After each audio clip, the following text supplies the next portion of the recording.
दोस्तों आज हम जानेंगे जितने भी एएमसी है हर एक एएमसी का रिटायरमेंट म्यूचुअल फंड के बारे में। तो फर्स्ट ऑफ ऑल देखिए, रिटायरमेंट म्यूचुअल फंड जो होते हैं ना वो होते हैं 5 इयर्स का यानी लॉकिंग पीरियड के साथ आते हैं। अगर मान लो आपने 5 साल पहले एसआईपी किया है एंड 5 साल बाद रिडीम करना चाहते हो तो 5 साल पहले जो एसआईपी किया है वही निकाल सकते हो।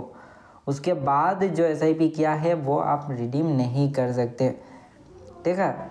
तो उसके लिए आपको और भी 1 मंथ बाद रिडीम करना होगा, ठीक है। इस तरीके से है 60 मंथ बाद ही आप अपना एसआईपी का अमाउंट जो है रिडीम कर सकते हैं।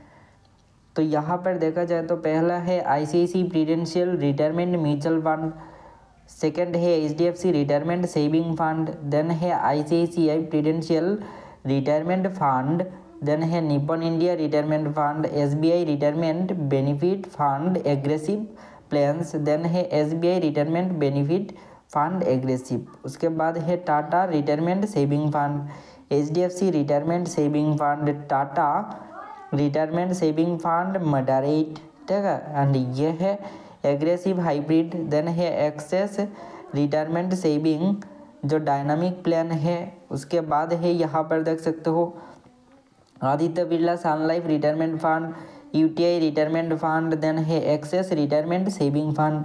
उसके बाद है आदित्य बिरला सन लाइफ रिटायरमेंट फंड देन यहाँ पर देख सकते हो एसबीआई रिटायरमेंट बेनिफिट फंड जो कंजर्वेटिव है, ठीक है।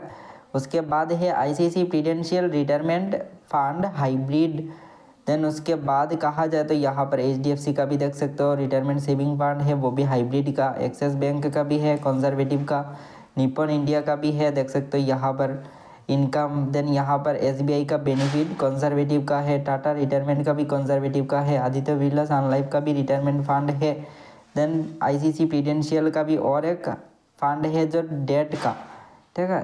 देन यहाँ पर देख सकते हो आदित्य बिरला सन लाइफ का रिटायरमेंट फंड है, देन यहाँ पर Baroda BNP Paribas retirement fund direct growth, then है यहाँ पर बंधन का retirement fund direct, PGIM India retirement का भी है, एंड उसके बाद है यूनियन बैंक का भी और एक रिटायरमेंट म्यूचुअल फंड। तो ये है ऑलमोस्ट 28 म्यूचुअल फंड स्कीम्स जो रिटायरमेंट फंड कहा जाता है। एंड हर एक म्यूचुअल फंड स्कीम में जो इन्वेस्टमेंट का वैल्यू है ना 5 इयर्स का most of the time locking period होता ही है मोस्ट ऑफ द टाइम, ठीक है।